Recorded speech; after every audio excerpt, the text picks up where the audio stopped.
Ang kwentong ito ay hango sa tunay na buhay. Karanasan ito ni Lucio. Nangyari ito taong 1968. Walang eksaktong lugar, Quezon.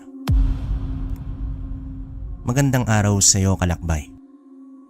Ang kwentong ating matutunghayan ngayong araw ay tungkol kay Lucio. Isang tagatuklas ng kayamanan at nabuhay sa ganitong propesyon.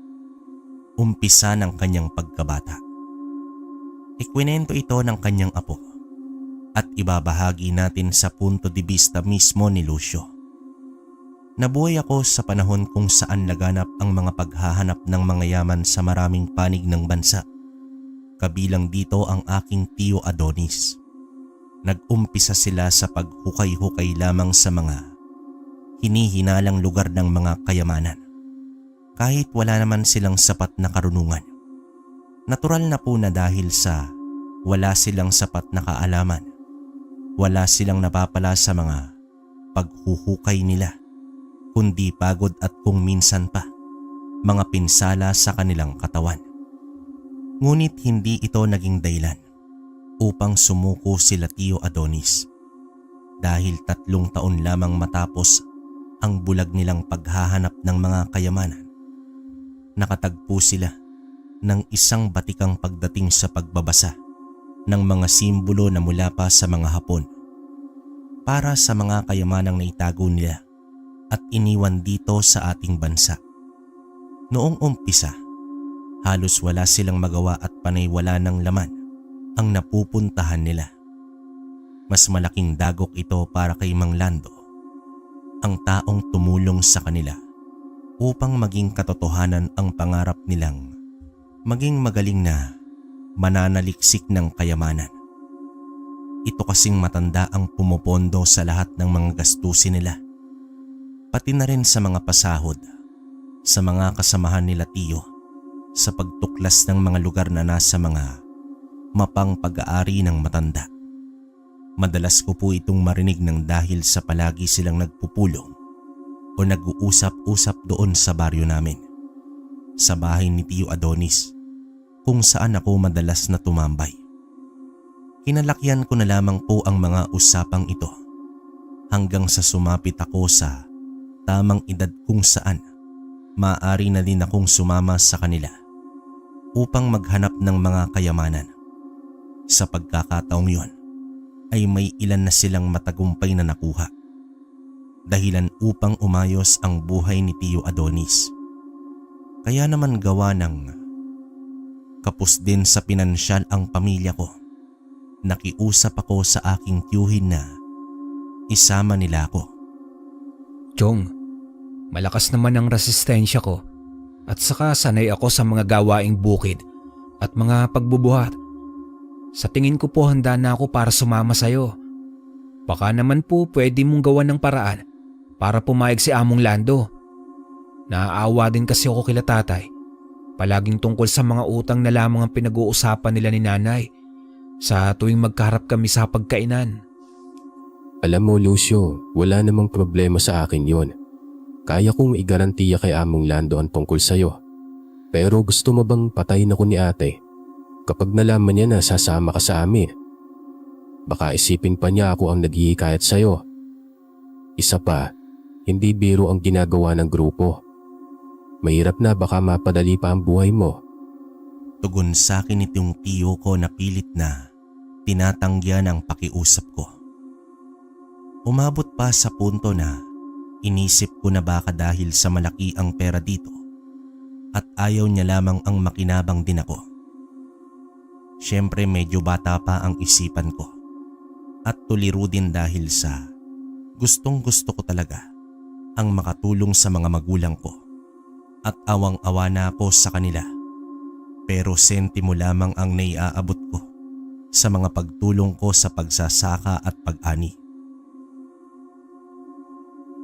Sa agaya ko po na walang ibang paraan upang kumita ng pera, ay napakahirap na isiping wala kang magawa para sa mga mahal mo.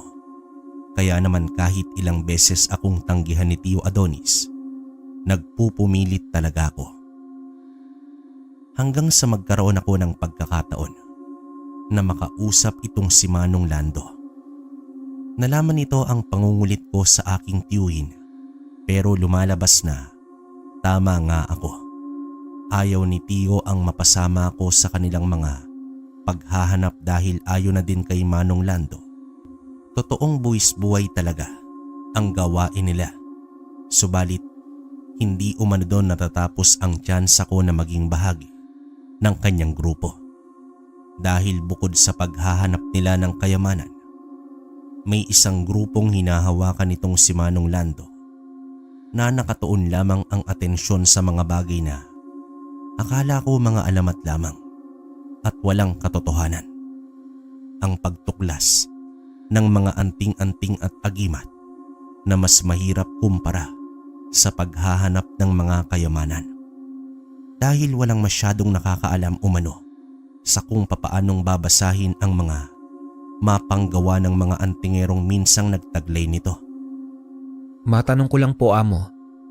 Bakit po ba nila itinago ang mga agimat na sinasabi nyo? Kung nakakatulong naman po pala ito sa mga tao. Bakit kailangan pa nilang itago? Tapos mag-iiwan naman pala ng mapa. Pagtatanong ko naman sa matanda dahil sa tingin ko naman may punto ko. Hindi naman sa ayaw ko ng trabaho, pero para sa akin kasi mas gusto ko yung paghahanap ng mga ginto at mga kayamanan.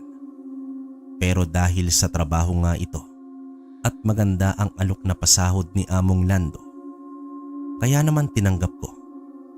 Pero hindi ko lubos na maintindihan nang sabihin niya na ang layunin niya sa pagkalap at pangungulekta ng mga agimat at anting-anting na ibinaon sa limot ng mga nagdaang antingero ay upang hindi na ito mapunta pa sa kamay ng masasamang tao. Dahil sa kamay ng mga sakim, ang isang makapangyarihang bagay ay maaring maging kawakasan ng maraming buhay. Sa ganitong ideolohiya ng matanda ako napahanga kaya tinanggap ko ang kanyang alok. Siyempre, hindi ko ito ipinapaalam sa tiyuhin ko dahil tiyak na isusumbong ako nito sa mga magulang ko. Pare-pareho silang kontra sa ideya ko ng pagyaman. Sabihin na nating ambisyoso po ko, Kalakbay. Pero kahit sino naman po siguro, kapag nakakita ng oportunidad para sa mas mabilis na pag-angat sa buhay, nang walang matatapakang ibang tao ay talagang susubukan at susubukan. Itay, magpapaalam lang sana ako. May alok po kasing trabaho sa kabilang bayan. Baka po 3 buwan akong hindi makauwi dito. Pero wag po kayong mag-alala at madali lang naman ang trabahong ibinigay sa akin. Pagpapaalam ko kay tatay, ayokong mag-alala sila. Kaya pinalabas ko na sa isang tindahan sa palengke ang magiging trabaho ko at libre na ang tirahan at pagkain. Ito ang pinakamainap na palusot na naisip ko dahil sa biglaan ng pagpapatawag sa akin ni Among Lando. Mabuti naman anak at nakinig ka sa amin. Hindi makakabuti ang pagpipilit mo sa pagsama sa tiyo mo. Oo at madali ang pera sa paghanap ng kayamanan. Pero madali din ang buhay ng isang kagaya ng tiyo mo. Kaya masaya kami ng nanay mo na nagbago ang isip mo. Basta mag-iingat ka doon at huwag na huwag pababayaan ang sarili mo. Sa mga sinambit ng tatay ko, tila bang gumapang ang konsensya sa katawan ko. Pero alam kong wala nang atrasan to at para sa kanila naman kung bakit ako nagsinungaling. Oras na mahanap namin ang 5 anting-anting na nasa listahan ni Among Lando. Tapos na ang trabaho ko at may uwi ko na ang buo ang malaking halaga. Wala no ng tiyo ko at nasa isang ekspedisyon yata kasama ang grupo niya. Hindi ko naman maiwasan ang mag-isip na balang araw. Maibibigay ko na din kay tatay ang bahay na kagaya sa bahay ni tiyo. O baka masigit pa, basta sipagan ko lamang daw sabi ng amo ko. Ipinakilala ako nitong si Among Lando kay Mang Toto. Kagaya ni Tio Adonis na namumuno sa pagtuklas ng yaman, itong si Mang Toto naman ang namumuno sa pagtuklas ng mga agimat at anting-anting. Malakas ang dating nito at bagamat parang lolo na ang itsura, napakasulido ng bato-bato nitong katawan. Dagdag mo pa na matangkad ito at matalim ang mga pagtitig. Halatang iginagalang ng mga taong naroroon sa bahay ni Among Lando. Sila ang makakasama ko sa loob ng ilang linggo o maaaring buwan ng pagtungo namin sa isang kabundukang sikat dahil sa misteryo nitong anyo at maging ang loob ng gubat nito ay tila ba hindi nagagalaw ng mga tao dahil sa naglalakihang mga puno nito na ang ilan pa nga ay tila nilulumot na. Senyales na walang masyadong nagpupunta. Marahil ay wala talagang magkaka-interes, lalo na at usap-usapan ang mga aswang sa bundok at mga maligno o masasamang espiritu na pinaglalaroan ang sino mang tao na maligaw o sumubok na magpaabot ng gabi sa loob nito. Ngunit ito ang aking unang sabak sa trabaho at kailangan kong magpakitang gilas sa amo namin upang magtagal ako sa trabahong yon. Martes noon at may kalakasan ang ulan nang magpaalam na kami sa bahay ni Among Lando. Isang lumang truck na may kaliitan ang dala nitong sila Mang Toto. May trapal na bubong naman ang likod nito, kaya ayos lang at hindi kami gaanong mababasa ng tubig ulan. Ayon naman sa mga kasabayan ko doon, ganoon daw talaga ang panahon sa tuwing may magtatangkang magtungo sa kabundukang pupuntahan namin. Tila ba kalikasan na mismo ang pumipigil upang hindi ito maakyat. Dagdag nila na ang mismong sinasakyan na dala namin ang nagsilbing bahay ng grupo na subok na ang tatag sa maraming taon ng kanilang pagtatrabaho. Mang Ruben, matanong ko lang po.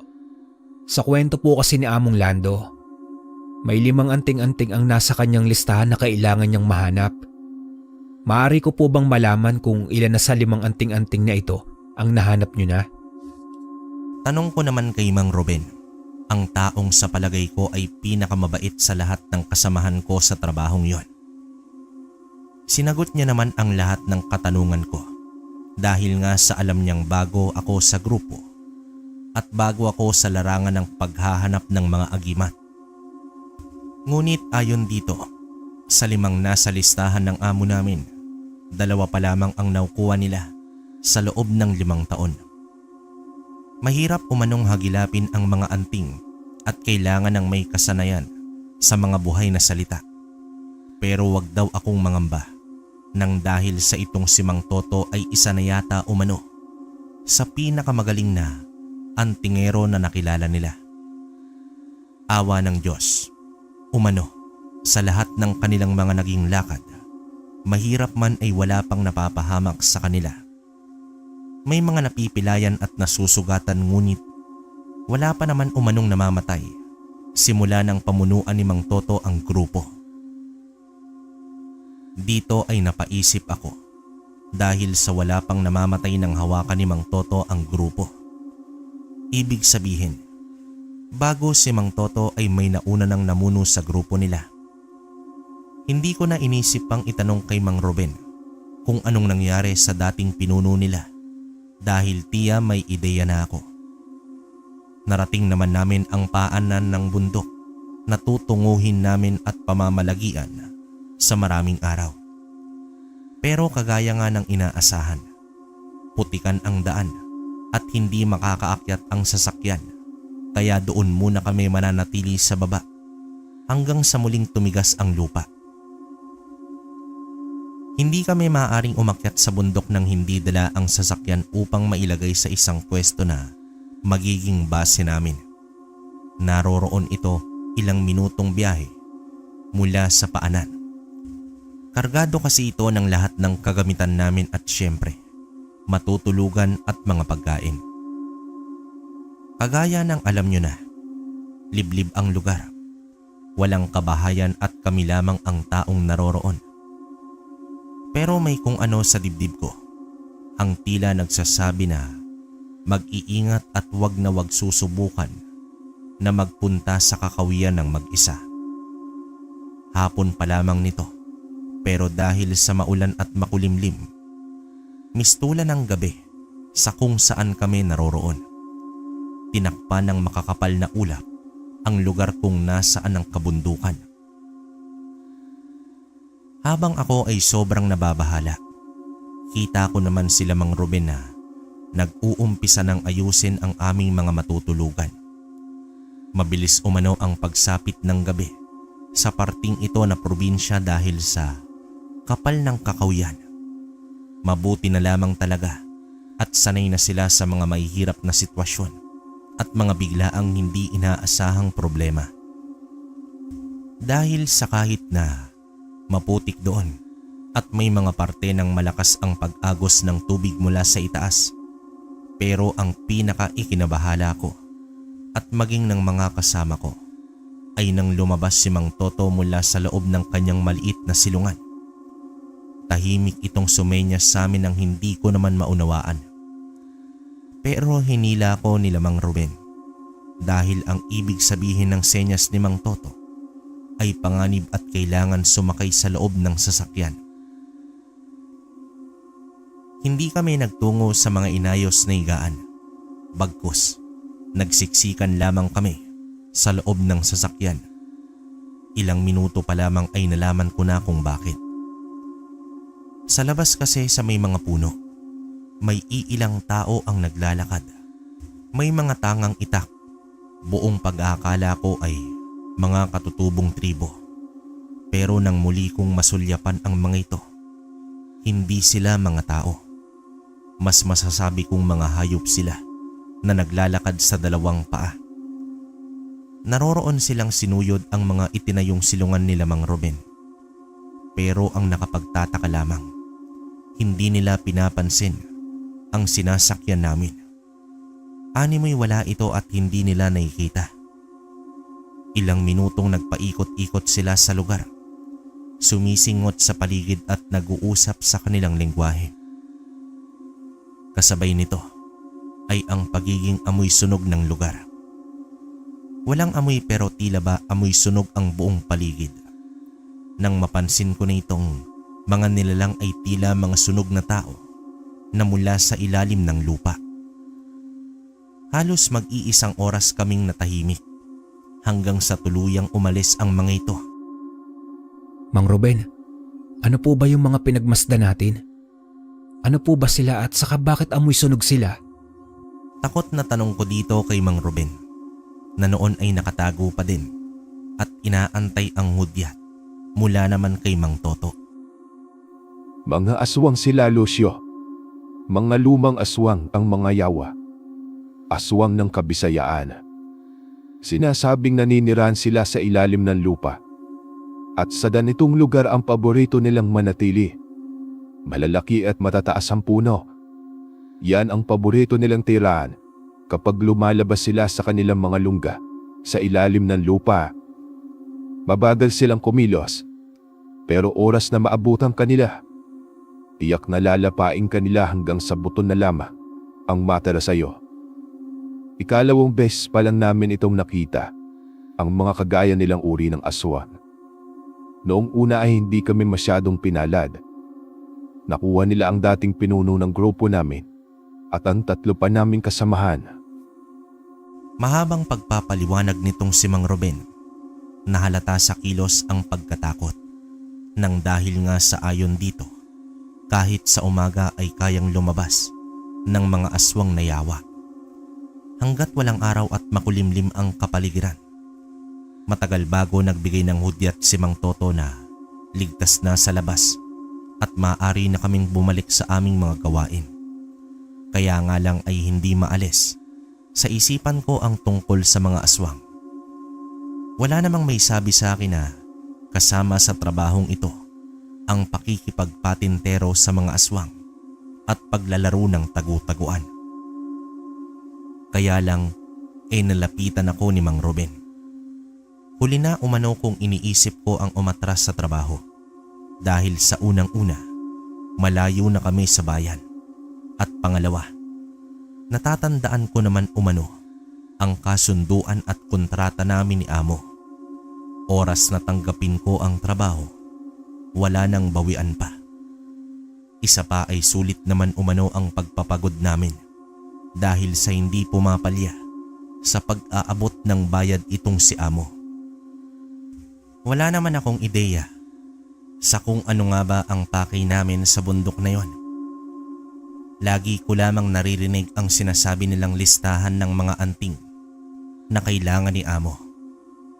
Pero ako mismo, hindi ko pa nakikita ang listahan at wala akong alam sa kung anong uri ba ang naroon sa bundok.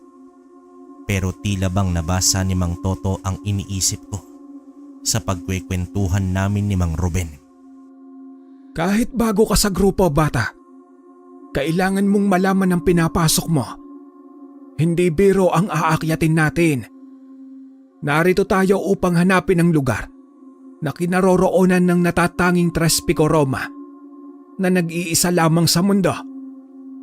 Hindi ko alam kung saan nakuha ni amo ang impormasyon o kung totoo ba talagang umiiral to. Pero binayaran niya tayo at kailangan makumpleto natin ang trabaho dito. Nauunawaan mo ba, Lucio?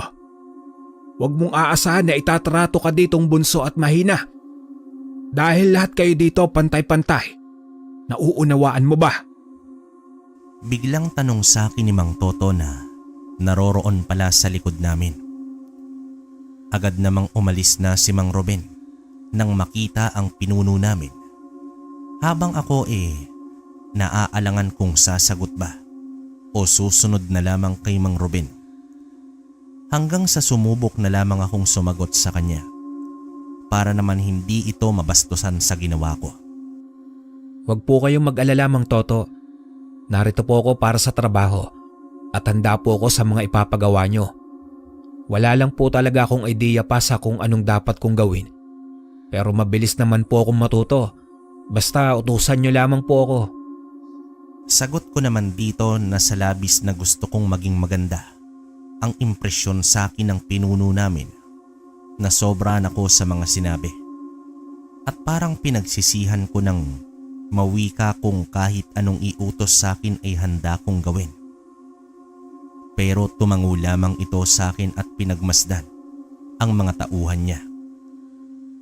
Normal naman po ang lahat ng mga kasamahan ko base sa pagkakaalam ko. At itong si Mang Toto lamang ang may karunungan sa mga buhay na salita at mga kapangyarihan ng agimat. Kaya nga lahat ay nakaasa sa kanya para sa kaligtasan sa trabaho namin. Gabi nang magbigay na ng hudyat si Mang Toto para sa oras ng pagpapahinga. May mga nakatoka para sa pagbabantay dahil nga sa hindi umano kami maaring matulog ng sabay-sabay ayon kay Mang Ruben. Maraming kakaibang pangyayari ang maaaring mangyari sa kakawian at mahirap ng masorpresa. Hindi lamang mga aswang ang maaaring maging balakid kundi ang iba pang mga masasamang loob na nabubuhay sa pangbibiktima ng ibang tao. Mga tulisan, mga rebelde at higit sa lahat, mga kalabang grupo sa paghahanap ng agimat. Tama ka sa pagkakaintindi, Kalakbay.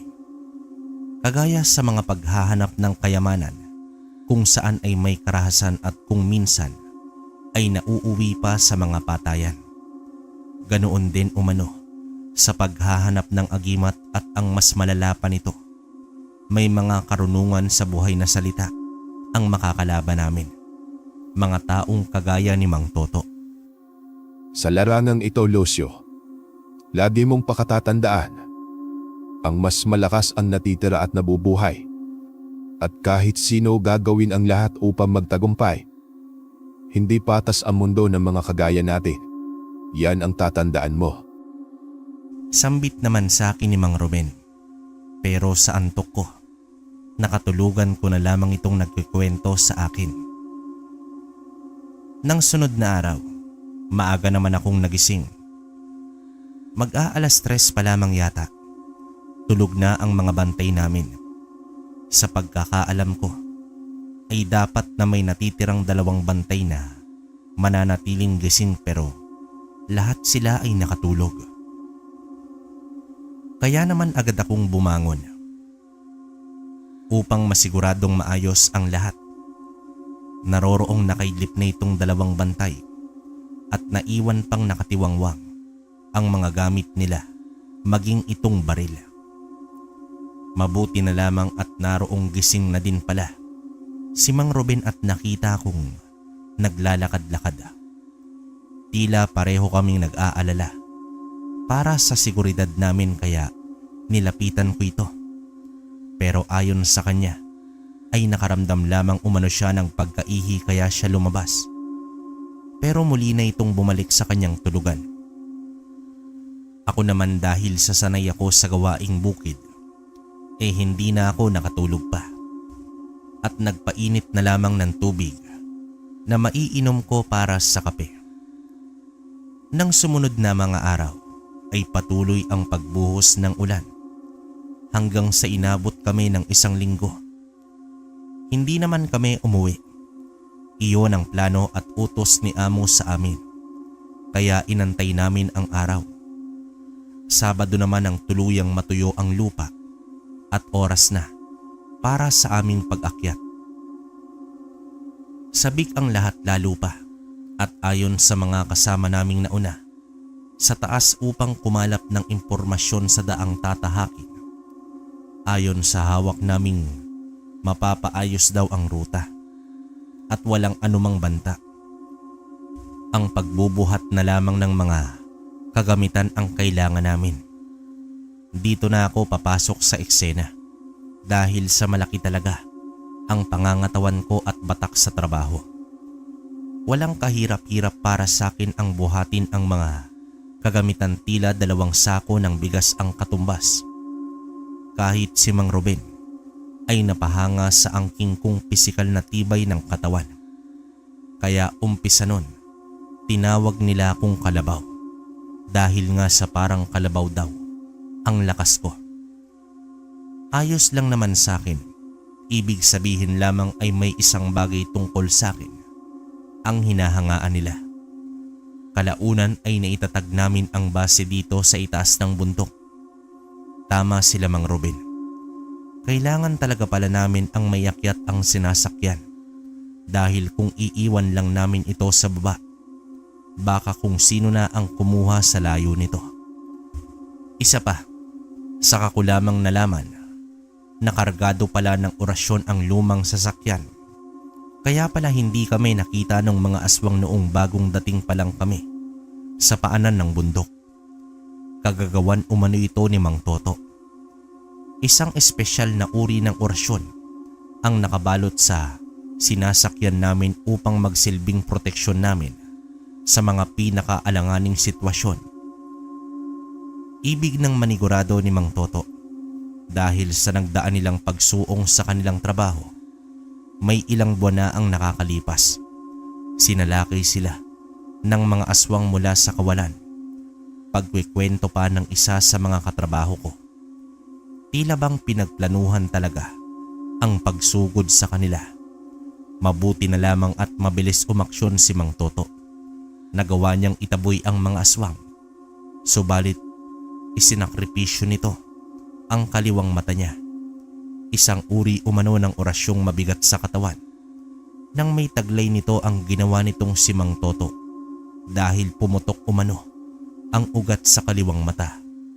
Pero dahil dito ay nailigtas ang grupo na may 15 katao. Dito sa kwento nila ay mas lalo akong humanga at taglay na galing ng pinuno namin na handang isakripisyo ang sariling buhay upang maprotektahan ang kanyang mga kasamahan. Sabi ko pa sa sarili ko na ganoong klase ng mga katrabaho ang gusto ko. May pagmamalasakit sa kapwa at walang humihila pababa. Ayon sa mga aming impormasyon, nasa ilang metro lang mula sa aming itinayong base ang umpisa ng rutang nakasaad sa mapa. Dito ay nag-umpisa sila Mang Toto na basahin ang nakasaad sa kopya ng mapa na ibinigay sa amin. At kung papalaring araw lamang ang lilipas, ay matutunton na namin ang sinasabing puno kung saan itinago ng may-ari ng Trispico Roma itong anting-anting daang taon na ang nakakalipas. Lucio, iho.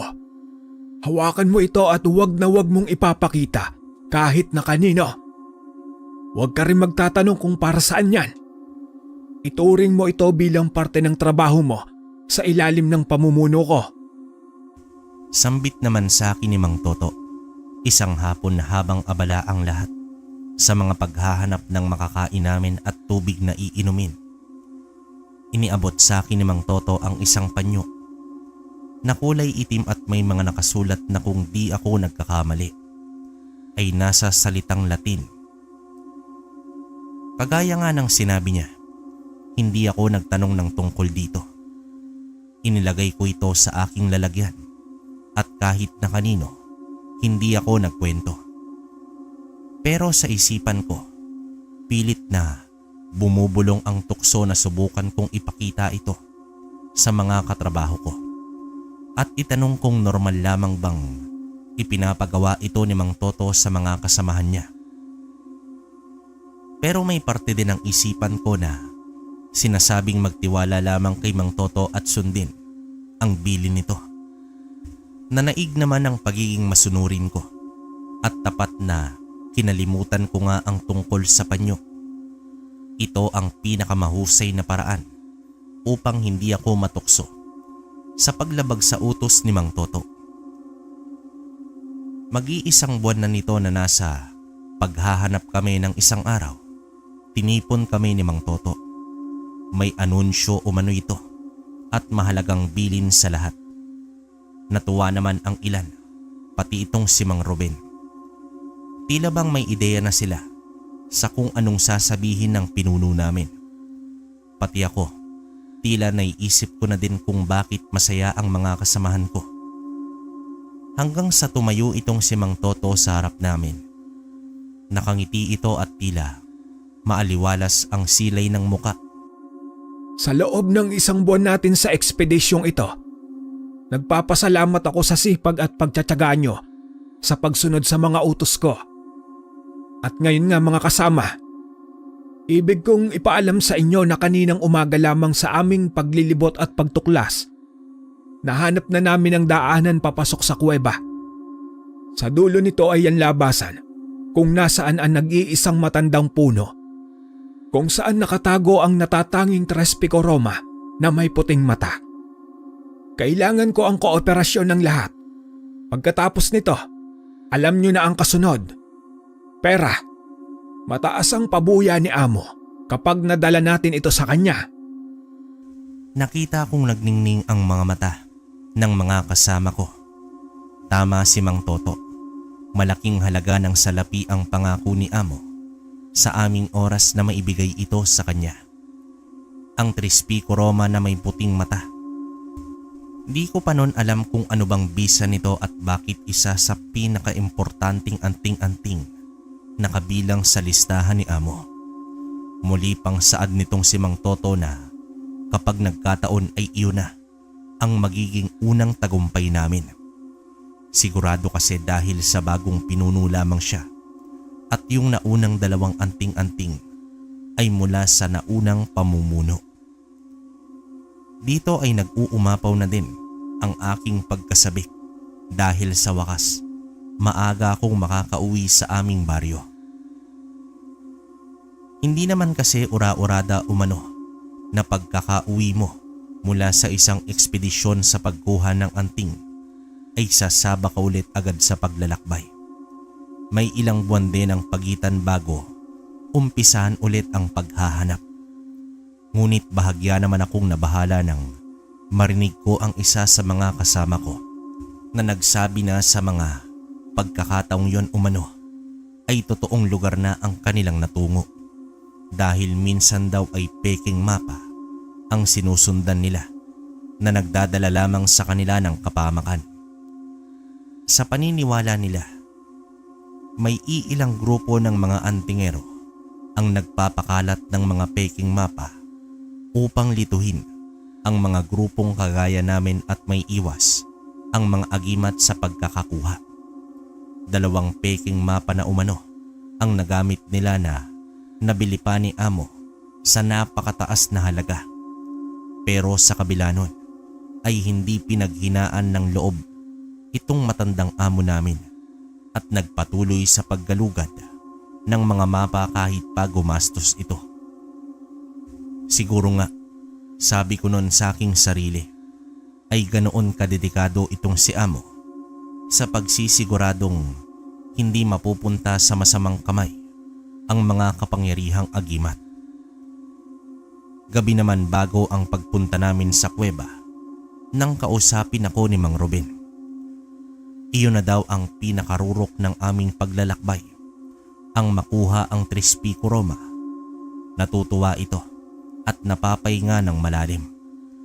Ayon pa sa kanya, kung alam ko lamang kung gaano kahalaga sa kanya ang makuha naming anting-anting, pero sabi ko na lamang dahil sa tila nagiging emosyonal na ito, magpasalamat na lamang kami na hindi kami inabot ng 2 buwan.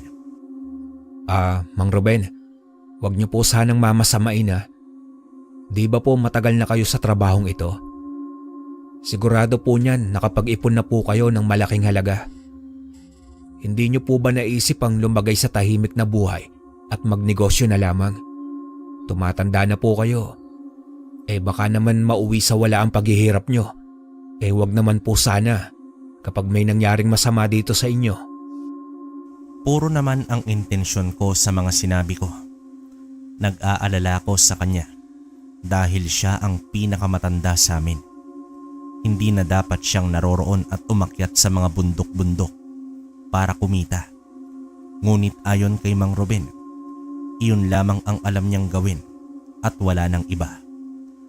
Tila ba wala na siyang silbi sa mundo oras na itigil niya ang pagiging isang tagatuklas ng mga agimat at anting-anting. Nahiya naman ako sa mga sinabi niya dahil sa parang ang dating ng pagkakatanong ko sa kanya, pabigat na siya sa amin. Pero hindi naman yon ang intensyon ko dahil nga sa parang totoong lolo ko na din ito. Pilit ko na lamang iniiba ang paksa ng usapan pero namalayan ko na tulog na pala ito marahil sa maghapon nilang pagpapaikot-ikot sa kagubatan. Kinabukasan ay masigla ang lahat. Nakahanda na sa aming pagtungo sa kuweba at sa maalamat na puno. At nag-umpisa kaming maglakad bandang mag-aalas 4 yata ng madaling araw. Madilim pa pero ayos lang naman at may mga dala kaming ilawan na kagaya sa mga minero. Maliwanag at talaga namang maaasahan. Ngunit mag-iisang oras pa lamang kaming nasa pag-akyat nang makarinig na kami ng mga pag-alulong at ang mga tinig ng malalaking nilalang. Tila ba nasa unahan lamang namin ito nang tinatahak naming daanan. Kaya naman agad na tumigil kaming lahat. Ipinapatay ni Mang Toto ang mga ilawan namin at pinasunod sa kanya. Sa dami namin ay tiyak na agaw pansin talaga kami. Bagamat may iilang naiwan naman sa base namin upang magbantay ng mga kagamitan. Pero 10 pa rin kaming magkakasama. Dito na nag-umpisang tumibok ng mabilis ang puso ko nang marinig ko na ang mga lagaslas ng mga dahon sa kapaligiran. Kasunod ng mga tinig na una kong narinig doon sa mga yawa, sa mga lumang aswang. Naamoy ko na din ang amoy sunod sa hangin. Indikasyon na sila na nga ito na paparating. Pero paano kami? Wala yung sasakyang may orasyon na pinagtataguan namin. Hanggang narinig ko naman itong si Mang Toto na mabilis ang pag-usal ng mga salitang Latin at patuloy ang pagpapakumpas ng mga kamay nito. Tahimik at walang pagkilos ang lahat, nakaabang sa mga susunod na gagawin ni Mang Toto. Papalapit na ng papalapit ang mga aswang hanggang sa buong pag-aakala ko ay katapusan na namin. Pero nawala yung mga aswang at natahimik ang paligid. Akma na sana kaming lalabas pero pinatigil kami ni Mang Toto. Marahan siyang sumenyas na walang magsasalita at walang mag-iingay. Marahan ang pag-ihip ng hangin pero kapansin-pansin na wala kang maririnig na kuliglig o ano pa mang insekto. Hanggang sa walang kung ano-ano, may mabilis na nagsitakbuhan sa unahan namin. Kasabay ng mga paggalaw sa itaas ng puno. Kasunod nito ay mga putukan na. Dito nagulat ako. Hindi ko napansin pero may ibang grupo pala ang naroroon sa bundok. Marahil ay naghahanap din sa maalamat na Trispico Roma. Subalit tila sila ang nasagap ng mga aswang at inumpisahang abulin. Maririnig mo ang mga sigawan at nakakatakot na pag-angil ng mga aswang habang patuloy sa pagpapaputok itong hindi naming kakilalang grupo ng mga tao. Ang buong pag-akala ko pa noon, Kalakbay, ay ayos na. Naligtas na nga kami. Pero hindi pa man kami nakakalabas sa pinagtataguan namin. Hinila na ako ni Mang Toto para tumakbo at nang lingunin ko ang 4 na pares ng mga mapupulang mga mata na tila nagliliwanag sa kadiliman ang nasa likuran lamang pala namin at tila tahimik na sinusubukan kaming lapitan. Matalino ang mga yawa. Nagawa nilang ikubli ang kanilang presensya kahit na sa isang katulad ko. Bilisan nyo. Diretso lamang at magtutuloy na tayo sa kuweba. Hindi ito ang oras para panghinaan.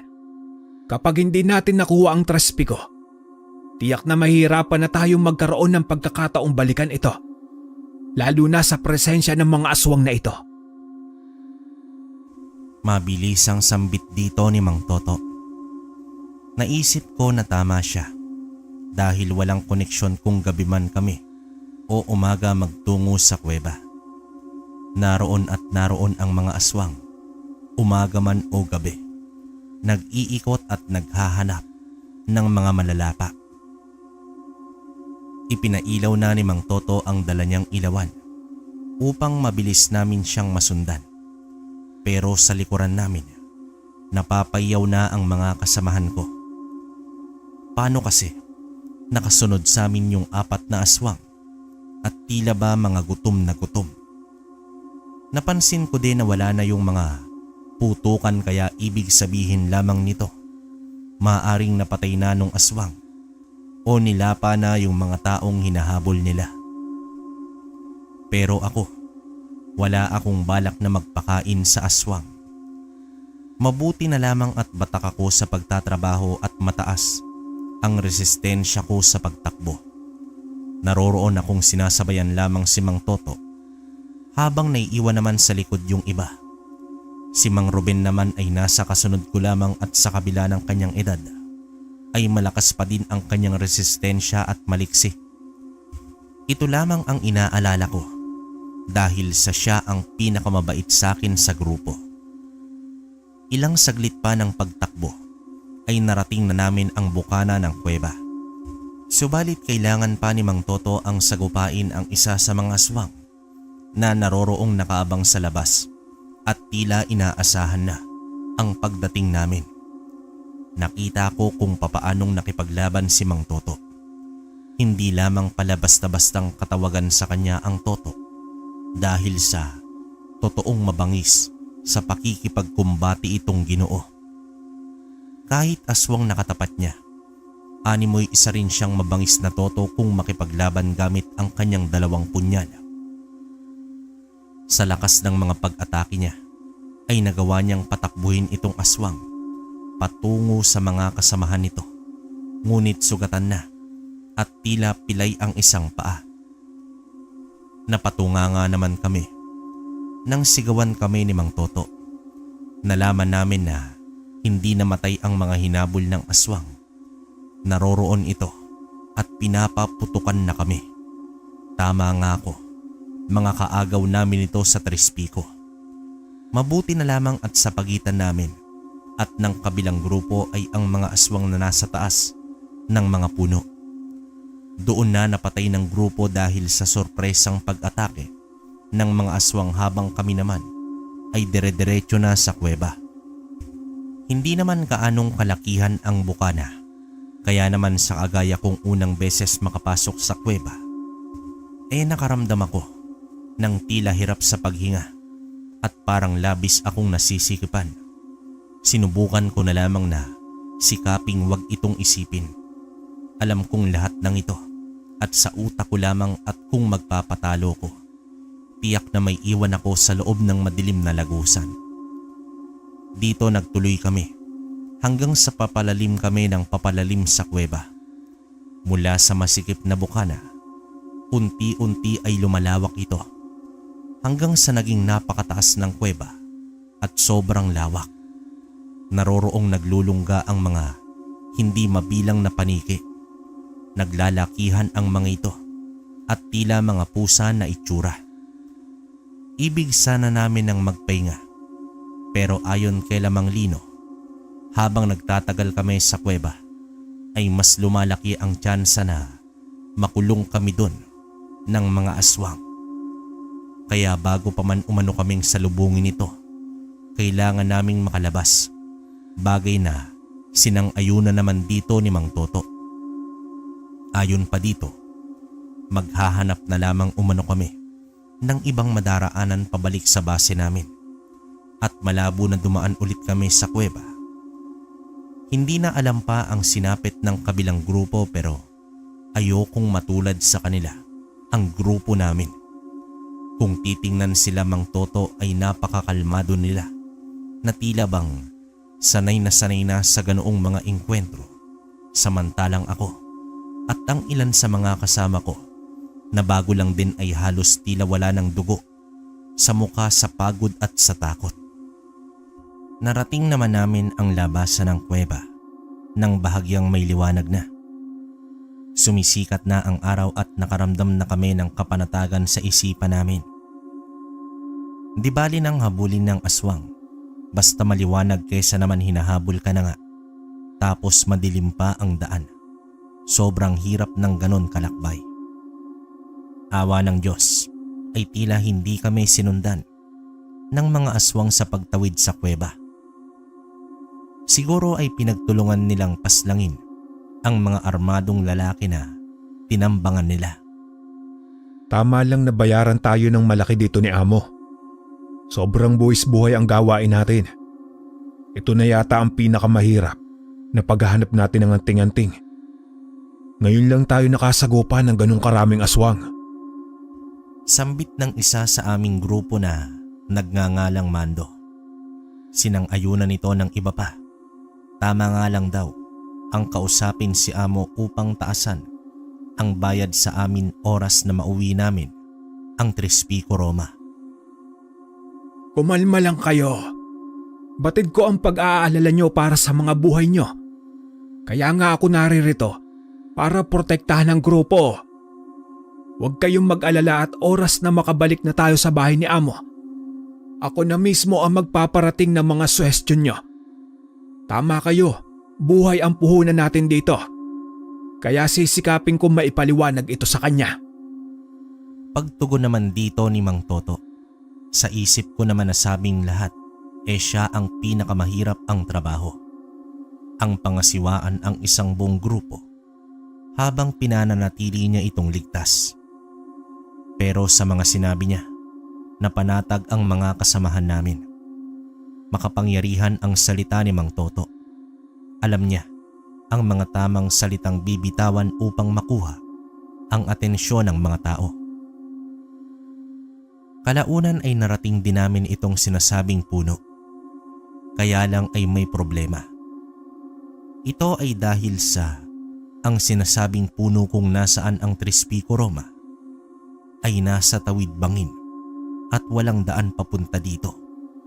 Tanging ang nagtataasang mga batuhan ang nasa gilid, kaya kung ibig naming puntahan ito tanging pagbaba sa bangin upang matawid ito at muling pag-akyat sa kabilang ibayo. Kailangan ko lang 4 na makakasama. Ikaw, Lucio, sumama ka, malakas ang pangangatawan mo at madali lang sa iyong akyatin ang kabilang parte ng bangin. Sasama din ako sa inyo, Toto. Matagal na naming hinahanap ang Trespiko na ito at ilang buhay na ang nasayang. Kaya naman hindi ko palalampasin ang pagkakataong makita ito sa kanyang kinaroroonan. Wika ni Mang Ruben. Desidido ito at halatang walang balak na magpapigil. Habang ang ilan naman ay inatasan ni Mang Toto upang maghanap ng madadaanang ruta pa. Paalis doon oras na makuha namin ang anting-anting. Kasama si Mang Toto, si Mang Ruben at 2 pang katrabaho ko ay binaba namin ang bangin. Medyo may kalaliman ito. Halos 2 puno ng nyog na magkapatong yata at may tubig sa baba. Kaya naman sobrang hirap nitong akyatin sa taas niya. Pero kinaya namin ito. Totoo nga ang sabi ni Mang Ruben. Kayang-kaya niya ang pag-akyat. Nakakahanga ang lakas ng kanyang katawan at ang pagiging determinado. Pero hindi pa doon natatapos ang lahat dahil sa sobrang laki nitong puno. Ang tanong ay kung saan nakalagay yung anting-anting. Paano kung nasa ilalim ng mga ugat nito? Paano ba namin kukunin yon na wala kaming kagamitang paghukay? Isa pa, mas maraming bato kaysa lupa ang naroon. Pero namangha naman ako nang makita ko yung kwintas na nakasabit lamang sa gitna ng puno na tila nag-aantay na kunin ito. Pare-pareho kaming nakatingala sa puno at buong pag-akala ko naman ay nakikita na nila ang kwintas. Pero ni isa sa kanila ay walang nakakapansin dito. Mahirap to. Hindi natin alam kung saan magsisimula maghanap. Dapat siguro patawirin na din tayo at yung iba pa. Ang laki ng punong ito. Paano kung kinain na niyan sa loob yung kwintas dahil sa katagalan nito? Alalang sambit ng kasamahan namin. Hindi ko ito inaasahan. Mas mahirap ito kaysa sa mga nagdaang ekspedisyon. Malabong mahanap natin yung anting-anting sa loob ng isang araw. Delikado na tayo dito. Oras na maabutan tayo ng mga aswang. Segunda naman dito ni Mang Ruben. Habang si Mang Toto naman ay tahimik lamang at nakamasid sa amin. Inumpisa ang akyatin nila Mang Ruben at nitong si Mang Pandoy yung puno. Totoong sobrang laki nito at ang lawak ng mga sanga. Hindi ko naman maintindihan kung bakit hindi nila makita ang nakikita kong pintas. Abala sila Mang Ruben at Mang Pandoy dahil isa na napakarami umanong marka doon na nagsasabing naroon nga ang anting-anting pero nasaan. Ayon pa kay Mang Ruben na imposible umano na nasa ilalim ito ng mga ugat dahil nga ayon daw sa pagsasaliksik niya. Base sa kasaysayan ay malaki na ang punong yon nang itago doon ng antingero ang Trespiko Roma. 2 taon na ang nakakalipas. Kaya ibig sabihin, wala ito sa ilalim at naroroon lamang ito sa mga sanga nito. Maari umanong gumawa ng butas na mapaglalagyan ng kwintas itong antingero at sa lumipas na mga taon, naghilom ang butas na ito at napaloob na sa mga sanga ang kwintas. Iyon umano ang kailangan nilang makita. Pero sa kabila nito, nakatayo pa din si Mang Toto. Ang hindi ko talaga maintindihan sa mga pagkakataong yon dahil sa alam kong hindi din ito nakikita ng pinuno namin dahil sa ibang direksyon ito nakatingin. Hanggang sa lapitan ako nito at nagwika ito ng, Wala kang ibang pagsasabihan sa nakikita mo. Huwag mong ituturo kahit kanino at kukunin mo lamang ito sa hudyat ko. Hindi natin mapagkakatiwalaan ng dalawang yan. Sambit naman dito ni Mang Toto na tinutukoy sila Mang Ruben. Pero bakit? Ba't pati si Mang Ruben ay hindi pwedeng pagkatiwalaan? Gayong sa halos isang buwan na magkakasama kami, ito lamang ang tanging naging kaibigan ko. Pero alam kong may dahilan si Mang Toto at naisip kong saka ko na lamang ito itatanong oras na makauwi na kami. Maya-maya pa ay bumaba naman sila Mang Ruben. Napagod at hindi man lang nila nakita ang hinahanap. Dito naging seryoso ang sitwasyon nang dahil sa marahil ay naubos na din ang pasensya ni Mang Ruben. Naglabas ito ng baril at itinutok ito kay Mang Toto. Sabihin mo na sa akin, Toto. Nasaan dito yung trespi ko? Alam kong nalalaman mo kung saan ito makikita. Kaya kanina ka pang nakatayo dyan at pinapanood kaming mapagod. Kung hindi mo ituturo, hindi na din kayo makakalabas pa sa lugar na ito. Magiging pataba kayo ng punong ito. Pasensya na, Lucio. Akala ko mapapakinabangan kita dito. Pero isa ka ding walang silbi. Kagaya lang kayo ng mga naunang pinuno ng grupo. Magmamakaawa kayo sa buhay niyo pero sa bandang huli, papatayin din kayo. Nanlaki naman ang mga mata ko sa mga sinabi nitong matanda. Kaya pala sobrang bait niya sa akin dahil sa inaasahan niyang magagamit niya ako upang makuha ang trispi ko. Ayon dito ay milyon ang halaga ng anting-anting na yon at handang magbayad ang mga kakilala niyang mayayamang tao. Makuha lamang yon. Bakit umano siya magtsatsaga sa kakarampot na pasahod ng amo namin? Gayong magagawa naman niyang maibenta ito. Kagaya ng mga nauna niyang ginawa sa dalawa na nagdaang pinuno ng grupo. Inamin niya na siya ang pumatay dito para makuha ang mga anting at maibenta sa mayayamang negosyante. Wala na daw siyang pakialam kung malaman pa namin dahil sa wala na din naman kaming pag-asa pang mabuhay. Doon na mismo niya kami papatayin at palalabasing sinalakay ng mga aswang. Tama nga ang hinala ni Amo. Isa sa mga tauhan niya ang anay. Kaya pala lahat ng mga ekspedisyong pinondohan niya ay bigo sa pagkuha ng mga anting-anting. Dahil sa kagaya mong gahaman at handang pumatay ng kapwa sa ngalan ng pera. Dito pa lamang ay sinusunog na ang kaluluwa mo, Ruben. Akala mo ba hindi ko alam ang palagian mong pagbangon sa madaling araw upang subukang agawin sa akin ng mapa? Simula pa lamang nang kunin ako ni Amo, pinalaan na niya ako sa posibleng traidor sa samahan. Huwag mo akong pangaralan tungkol sa kung ano ang tama, Toto. Hindi na kaila sa amin na marami ka nang napatay bago ka pa man kupkupin ni Amo. Isa ka na lamang utusan at tuta ng mayayaman. Kung para sa iyo hindi mahalaga ang pera, para sa akin ang pera ang nagpapatakbo sa mundo. At kapag marami ako nito, wala akong dapat na ipangamba. Tugon dito ni Mang Ruben. Kahirapan. Ito ang nakikita kong dahilan. Dahil sa kahirapan ng buhay kung bakit nagkaganon si Mang Ruben. Napuwersa at binago ng pangangailangan sa pera. Sa totoo ay hindi naman talaga masama ang pera, kundi ang kawalan nito. Dahil sa ito ang nag-uudyok sa iilang tao upang gumawa ng hindi naayon sa batas ng tao. Nang tingnan ko naman si Mang Toto, ay sumenyas ito sa akin na kunin ko na ang kwintas. Ibigay ko man ito kay Mang Ruben.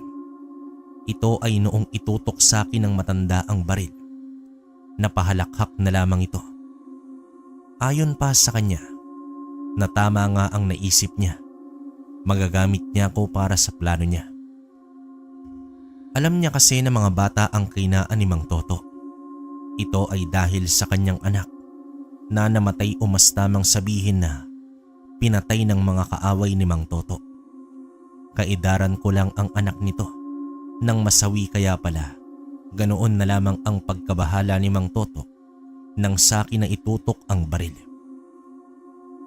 Sinunod ko naman ang Ginoo. Kinuha ko yung kwintas na bahagyang nakakapitan ng balat ng puno. At nang mahawakan ko ito, saka ito nakita ni Mang Ruben at ni Mang Toto. Labis ang kagalakan ng matandang si Mang Ruben. Di umano ay milyon-milyong halaga ang makukuha niya kapag naibigay niya ito sa nakausap niyang negosyante. Kaya naman nagmamadali itong kunin sa akin ang kwintas. Ngunit pinigilan siya ni Mang Toto. Ayon sa kanya, kailangan muna kaming makatawid ng ligtas ni Mang Toto at ng isa ko pang kasama bago namin ibigay ang kwintas. Kundi ay iahagis ko daw ito sa bangin at muli itong maglalaho sa paningin nila. Walang nagawa ang matanda kundi ang tumugon sa kondisyon ni Mang Toto. Wala doon sa kabila ang mga kasamahan namin at tila bang naghahanap pa ng madaraanan. Kaya ang ginawa ni Mang Ruben na siyang umakyat, alam niyang wala naman kaming ibang madaraanan kundi sa pinanggalingan namin sa unang bahagi ng bangin ay may rumaragasang tubig at tiyak na madudurog kami sa mga batuhan na naroon. Habang nasa pag-akyat kami ay nagbilin si Mang Toto. Ano man umano ang mangyari ay wag na wag kong ibibigay ang kwintas. Wag daw akong mag-alala at hindi ako tatablan ng baril dahil sa hindi ito puputok. Nagawa niyang makumpleto ang orasyon kontra dito habang nililito niya si Mang Ruben sa pagtawid sa bangin. Nang makakyat kaming lahat ay doon na muling nag-umpisang tensyon. Ginawa ko ang bili ni Mang Toto kahit na nanginginig ako. Hindi ko iniabot kay Mang Ruben yung kwintas at nang subukan niya akong barilin, makailang ulit niyang kinalabit ang gatilyo pero walang epekto. Hindi ito pumutok. Subalit kasabay nito ang paglabas ng mga aswang mula sa kuweba. Dito nabaling ang atensyon namin nang hindi ko namalaya na sinugod na pala ako ni Mang Ruben. Gamit ang isang punyal ay tinangka niyang itarak ito sa dibdib ko pero hinarang ito ni Mang Toto dahilan para siya ang masaksak sa kanyang balikat. Bumagsak naman si Mang Toto kasabay nagpag-unday niya sa akin ng saksak sa may tagiliran. Dito na siya nagkaroon ng pagkakataong kunin yung kwintas sa akin. Subalit ito pala ang pinakamali niyang hakbang dahil nang agawin niya sa akin yung kwintas. Bigla itong tila nanigas ang katawan. May napakatinis na tunog ang lumabas mula sa kwintas na tila nakakabasag ng tenga. Dahilan para magsilayuan ang mga aswang. Kasunod nito, napatulala na lamang kami nang makita si Mang Ruben. Purong puti na ang mata nito at malakalansay na ang katawan na bumagsak sa lupa. Tuyong-tuyo ito na animoy matagal ng bangkay ang matanda. Dito nabitawan ni Mang Ruben ang noon ay tila nagliliwanag pang mata sa gitna ng kwintas ng 3 Pico Roma. Agad ko itong kinuha at inilagay sa bulsa bago pa man magsidatingan ang mga kasamahan namin. Mabuti na lamang talaga at konting daplis lang ang tumama sa tagiliran ko. Samantalang si Mang Toto naman ay malalim ang sugat pero wala daw yung problema at malayo sa bituka niya. Dito na kami nakita ng kasamahan namin at ipinaliwanag namin ang mga nangyari. Sa kanila naunawa ang lahat kung bakit palaging bigo ang kanilang mga plano sa pagkuha ng mga anting-anting. Hindi pala totoong aksidente ang mga pagkamatay ng mga kasamahan nila, kundi sinadya. Naibigay namin kay Amo ang 3 Pico na nakabalot sa panyong itim na ibinigay sa akin ni Mang Toto. Dito ko naitanong kung anong nangyari kay Mang Ruben at bakit ako lamang ang nakakakita sa kwintas doon sa puno. Ayon kay Mang Toto, dahil umano sa ako lamang ang may pinaka-inosenteng kamalayan sa kanilang lahat. Kaya sa akin nagpakita ang 3 Pico Roma na may puting mata at kaya pinatago niya sa akin yung panyo dahil sa isa itong espesyal na tela na kinokopya ang ora ng may tanga nito sa loob 24 oras matapos ang ritual dito.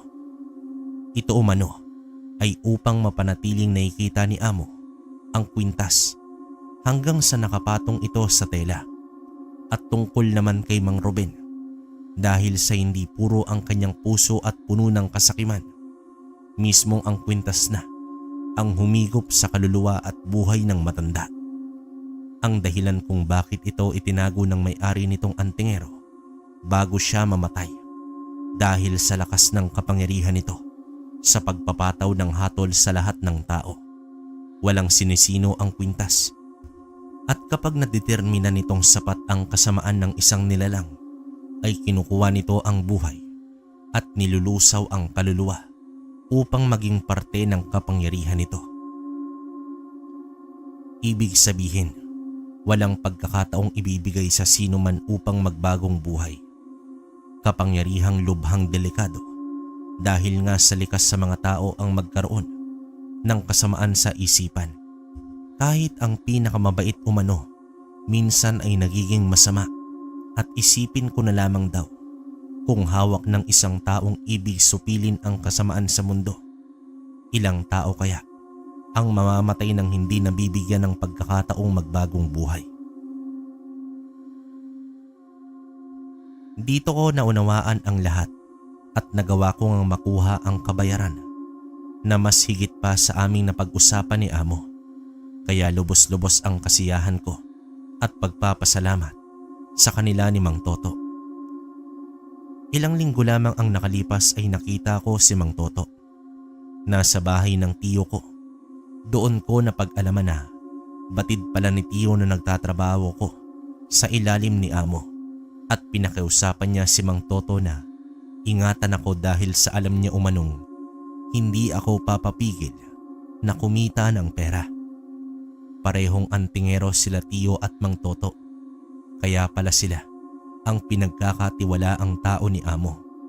May ilang ulit pa akong sumama kay Mang Toto sa trabaho hanggang sa maipon ko ang sapat na pera sa pagtatag ng sarili kong negosyo, at doon ako tumigil sa paghahanap ng mga anting-anting at agimat upang tahakin ang panibagong landas. Dito ko na rin tatapusin ang aking salaysay kalakbay, at maraming salamat sa inyong lahat, maging sayo, hanggang sa susunod ulit na kwento. Wakas. Okay, so yun mga kalakbay, anong pinaka naging aral sa kwento natin? Diba? Tungkol sa pera na naman, hindi maganda yung nagiging gahaman o sakim tayo sa isang bagay, lalo na't material. Alam naman natin ang kailangan natin ng pera kahit sino naman sa mundong ito. Pero yun nga, dahil sa pagiging ganid ni Mang Ruben, kita nyo yung nangyari sa kanya. So talagang hindi pala aswang, no? Talagang ino-onse ni Mang Ruben yung mga dati niyang kasama. Tapos binibenta. Nagtataka lang ako kung nasan yung perang pinagbenta niya nung naunang dalawa, diba? So yun. Wala tayong magagawa. Yun yung kwento natin ngayon mga kalakbay. Hanggang dito na lang din yung opinion ko. Kayo kung may opinion kayo at may gusto kayong sabihin sa kwento, comment nyo sa baba para mabasa namin. Hanggang dito na lang. Hanggang sa susunod na kwento. Maraming salamat.